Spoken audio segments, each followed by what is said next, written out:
एक गांव में हेमा नाम की औरत रहती थी, जिसके दो बेटे थे। एक का नाम था अजय और दूसरे का नाम था विजय। बड़े बेटे अजय की शादी उमा नाम की लड़की से हुई थी, जो दिखने में बहुत सुंदर और घमंडी थी। ओ माँ, तूने फिर से किचन में सब कुछ खुला छोड़ दिया? हाँ माँ जी, क्या हुआ बताइए। आप तो बस रोज सुबह से ही चिल्लाने लगती हो, अब क्या हुआ है? खाने में देख छिपकली गिर गई है, अब ये खाना फेंकना पड़ेगा। कितनी बार बोला है खाना ढक के रखा कर। तो क्या हुआ माँ जी, एक टाइम का ही तो खाना है, छिपकली गिरा हुआ खाना तो नहीं खा सकते ना। हेमा का दूसरा बेटा अपनी पत्नी के साथ दरवाजे पर खड़ा होता है। माँ देख, मैं तेरे लिए दूसरी बहू ले आया। हेमा और उमा दोनों ही किचन से बाहर आकर देखते हैं कि विजय शादी करके एक लड़की को अपने साथ लाया था, जिसका नाम नैन्सी था, जो दिखने में इतनी सुंदर तो नहीं थी, पर वो अमीर घर की होते हुए भी बहुत समझदार थी। बेटा, ये कौन है? ये किस परिवार से है? तूने बिना कुछ देखे समझे शादी कर ली? नहीं माँ, ऐसा नहीं है। ये नैसी है, ये एक अच्छे परिवार से है। क्या देवर जी, आप किसी को भी बोलोगे कि अच्छे परिवार से और हम मान लेंगे? हाँ भाभी, आपसे तो अच्छा और अमीर ही परिवार है नैन्सी का। उमा नजरें नीचे करके चुप हो जाती है और हेमा उसका स्वागत करने लगती है। दूसरे दिन सुबह नैन्सी उठकर किचन में जाती है। माँ जी, आज मेरी पहली रसोई है, क्या बनाऊं? जो तेरा दिल करे बहू, पर एक बात का ध्यान रखना कि खाना सिर्फ 5 लोगों का ही बनना चाहिए। उमा बहू की तरह नहीं कि 10 लोगों का खाना बना दो। हाँ माँ जी, जब मेरी शादी हुई मुझे नहीं पता था कि 10 लोगों का खाना या 5 लोगों का खाना कितना बनता है। तुम्हें आता ही क्या था, इतना बर्बाद करती हो तुम। हाँ, सब कुछ मैं ही तो बर्बाद करती हूँ। अब आई तो है आपकी समझदार बहू। ये सब देखने के लिए तुम्हें गरीब घर से ब्याह कर नहीं लाए थे। मैंने तो सोचा था तुम गरीब हो तो घर को संभाल लोगी, पर जब से आई हो बर्बाद ही कर रही हो। माँ जी, आप तो बस करो, जब देखो सुनाती रहती हो। तभी वहाँ पर अजय आ जाता है। ये सब क्या हो रहा है? देख ले बेटा, तेरी पत्नी कैसे सुन रही है। क्या हुआ जो तुम माँ जी को उल्टा जवाब दे रही हो? सुन लो जी, आप घर की बातों में बीच में ना बोलो तो अच्छा होगा। इसने अपनी शक्ल देखी है, होगी ये अमीर घर से, पर मैं अपनी रसोई में ऐसे कुछ नहीं करने दूंगी। और ये मेरी रसोई में गई तो मैं रसोई को आग लगा दूंगी। ये क्या कह रही हो बहू? दिमाग तो सही है तुम्हारा। ऐसे करता देख हेमा अपनी दोनों बहू को रसोई में अलग अलग कर देती है। उमा को एक शानदार रसोई मिलती है और दूसरी तरफ नैन्सी को एक छोटा सा कमरा मिलता है, जिसमें एक मिट्टी का चूल्हा और कुछ मिट्टी के बर्तन रखे होते हैं। नैन्सी उसे छोटी सी रसोई में ही अपना गुजारा करने लगती है। ऐसे ही समय बीतता है। फिर एक दिन, बहू तेरा ध्यान कहाँ है? देख, दूध सारा निकल गया है। अरे माँ जी, थोड़ा ही तो निकला है, कोई बात नहीं। फोन पर जरूरी बात कर रही थी इसलिए ध्यान नहीं रहा। उमा किचन में दूध उबालते समय फोन पर बात करने लगती है, जिस कारण से दूध पूरे किचन में गिर जाता है। थोड़ा सा दूध गिरा है, पूरे किचन में दूध गिरा हुआ है, और तू बोल रही है कि थोड़ा सा ही गिरा है। उमा अपनी सास को किचन से बाहर निकालते हुए बोलती है, माँ जी आप बाहर जाइए, या किचन आपको साफ करना है? एक तो सारा दूध गिरा दिया और ऊपर से बातें बना रही है। हाँ ठीक है, कर रही हूँ साफ। उमा दूध साफ कर रही होती है कि तभी वहाँ पर नैन्सी आ जाती है। भाभी, थोड़ी चीनी मिलेगी? मेरी रसोई में चीनी खत्म हो गई है। नैन्सी तो फिर से आ गई मेरी किचन में, मैंने तुझे मना किया था ना। भाभी, वो मैं चीनी लेने आई थी, विजय ने बोला था भाभी से ले आओ। हमने कोई धर्मशाला खोली है क्या जो चीनी बांटेंगे? ये सुनकर नैन्सी की आंखों में आंसू आ जाते हैं और वहाँ पर उनकी सास आ जाती है। क्या हुआ छोटी बहू, तू यहाँ खड़ी हुई रो क्यों रही है? वो माँ जी, मैं चीनी लेने आई थी, पर नैन्सी वहाँ से चली जाती है। एक तरफ उमा अपने शानदार किचन में खाना बनाती है और दूसरी तरफ नैन्सी अपने छोटे से किचन में मिट्टी के चूल्हे पर खाना बनाती है। एक दिन उमा अपने किचन में पूरियाँ तल रही होती है कि तभी वहाँ पर हेमा आ जाती है। बहू, क्या बना रही है आज? पूरी तल रही हूँ, दिख नहीं रहा है आपको? उमा से अपनी सास के हाथ पर तेल गिर जाता है। हे राम, मेरा हाथ जला दिया तूने।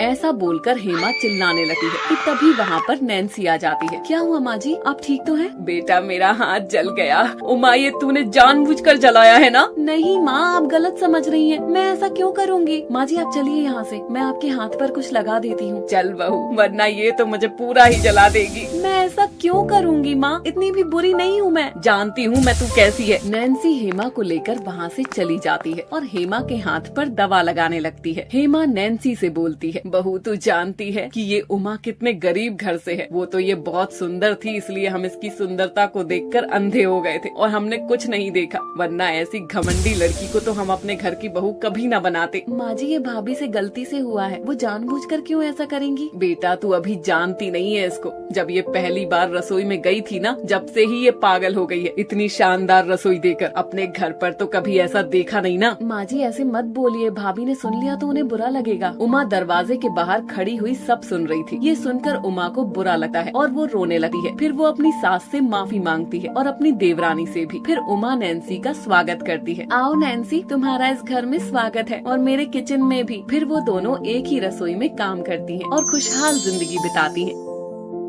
मनोज बहुत ही गरीब था और अपनी बीवी उषा और बेटे गोपी के साथ माधवपुर में रहा करता था। अपने गुजर बसर के लिए वो लकड़हारे का काम किया करता और उसी से उनकी रोज की जिंदगी कट रही थी। एक दिन गोपी अपने पिता के पास आता है और कहता है, पापा, आपने मेरा नाम गोपी क्यों रखा? कैसा नाम है ये? आपको पता है एक नाटक में बहू का नाम गोपी था। सब मेरा मजाक बनाते हैं। मेरे बच्चे, तेरा नाम हमने भगवान कृष्ण के नाम पर रखा है क्योंकि तेरी माँ भगवान कृष्ण की बहुत बड़ी भक्त है और शादी के 7 साल बाद बड़ी मुरादों के बाद तू हुआ तो हमने तेरा नाम गोपी रख दिया। ठीक है पापा, अब से जब कोई भी मुझे मेरे नाम से चिढ़ाएगा तो मैं उनको ये सब बता दूंगा। गोपी और मनोज बात कर रहे थे कि तभी उषा दाल रोटी थाल में रखकर मनोज के पास लेकर आती है और उसे देते हुए कहती है, बस दोनों बाप बेटे की बातें हो गई हो तो अब खाना खा लो। सुबह गोपी को स्कूल भी जाना है। अब पूरा परिवार साथ में खाना खाकर सो जाता है। ऐसे ही और गांव में जन्माष्टमी की रौनक लगने लगती है क्योंकि कुछ दिन बाद जन्माष्टमी थी। ऐसे में उषा अपने पति मनोज से कहती है, सुनिए जी, मैं इस साल भी जन्माष्टमी का व्रत रखना चाहती हूँ, क्या मैं रख लूँ? उषा, तुम तो जानती हो ना कि हमारे पास इतने पैसे नहीं हैं। लड्डू गोपाल के लिए नए कपड़े चाहिए, भोग चाहिए, सब तैयारी कैसे हो पाएगी? मेरी मानो तो इस बार भगवान से माफी मांगकर हाथ जोड़ दो कि हम अपने घर पर जन्माष्टमी नहीं मना पाएंगे। उषा मनोज की बात सुनकर निराश हो जाती है और तभी गोपी मुस्कुराता हुआ स्कूल से घर लौटकर आता है और अपने माता पिता को साथ में देखकर दोनों से कहता है, माँ, आपको पता है आज स्कूल में क्या हुआ? स्कूल में ना जन्माष्टमी का फंक्शन होने वाला है और टीचर ने मुझे कहना बनाया है। उसके बाद मुझे कोई परेशान नहीं करेगा। मैं बहुत खुश हूँ। हे मुरली वाले, ये किस दुविधा में डाल रहा है? ना ही उषा के व्रत के पैसे हैं और ना ही गोपी के स्कूल के जन्माष्टमी उत्सव में उसके लिए पोशाक लाने के। हे मुरली वाले, मुझे इस दुविधा से निकाल दे। इस बार मैं भी जन्माष्टमी का व्रत करूँगा। मनोज ये अपने आप से बोलता है और निराश होकर फिर बाहर की ओर चला जाता है। अब जन्माष्टमी को एक दिन शेष था कि तभी उषा की पड़ोसन शांति उसके घर आती है और कहती है, अरे उषा, कल जन्माष्टमी है, तुझे लड्डू गोपाल के श्रृंगार का सामान लेने नहीं जाना क्या? इस बार व्रत रखेगी भी या नहीं? शांति, अब तुमसे क्या छुपाना, तुम मेरी पड़ोसन हो, तुमसे तो कुछ छुपा नहीं है। घर में खाने के भी लाले पड़े हैं और फिर गोपी के खर्चे अलग। मुझे समझ नहीं आ रहा कि जन्माष्टमी की तैयारी कैसे करूं। जानती तो मैं हूँ उषा कि तेरे पास पैसे नहीं है, तभी तो जानबूझ के तुझसे यही पूछकर तेरे जले पर नमक छिड़क रही हूँ, क्योंकि ऐसा करने की तो बात ही अलग होती है। कोई बात नहीं उषा, अब क्या करें, तू रहने दे, मैं अकेले ही बाजार हो आती हूँ। कल जब व्रत रखूंगी तो तुझे प्रसाद देने आ जाऊंगी, ठीक है ना? अब मैं चलती हूँ। शांति ये बोलकर चली जाती है। दरअसल शांति उषा को पसंद नहीं करती थी क्योंकि भले ही उषा गरीब थी पर अपने परिवार में खुश थी। वहीं शांति अमीर थी पर उसके घर कोई संतान नहीं थी। अब उषा शांति के जाने के बाद सोचती है, नहीं, मैं ऐसे ही हार नहीं मान सकती। मुझे जन्माष्टमी की तैयारी करनी ही होगी। शायद कान्हा मेरी परीक्षा लेना चाहते हैं तो ठीक है, मैं कान्हा की दी हुई हर परीक्षा में अव्वल आऊंगी। उषा ये बोलती है, जिसके बाद वो अपनी एक पुरानी फटी हुई साड़ी निकालकर उसके हाथों से सिलाई कर गोपी के स्कूल के जन्माष्टमी फंक्शन के लिए ड्रेस तैयार करती है, जिसे पहनकर गोपी कहता है, माँ, ये तो बहुत सुंदर है। जब मैं ये कल पहनूंगा तो सबसे सुंदर लगूंगा। हाँ मेरे लाल, वो तो तू है ही। चलो, मेरी एक दुविधा तो सुलझ गई। बस लड्डू गोपाल मेरी दूसरी परेशानी भी हल कर दे। उषा ये कहती है और गोपी के स्कूल फंक्शन की तैयारी करने लगती है। वहीं मनोज एक ठाकुर के घर लकड़ी का काम करने जाता है और कहता है, साहब, लकड़ी का काम करने आया था। मुझे गांव में किसी ने बताया कि आपके घर में कुछ काम है। हाँ है तो। हमारा एक दीवान थोड़ा आवाज करता है, लेकिन वो हमने विदेश से मंगवाया है। अगर टूट गया तो तुमको इसके पैसे भरने पड़ेंगे। साहब, मैं गरीब, अपनी रोजी रोटी का इंतजाम कर लूं, बहुत रहता है।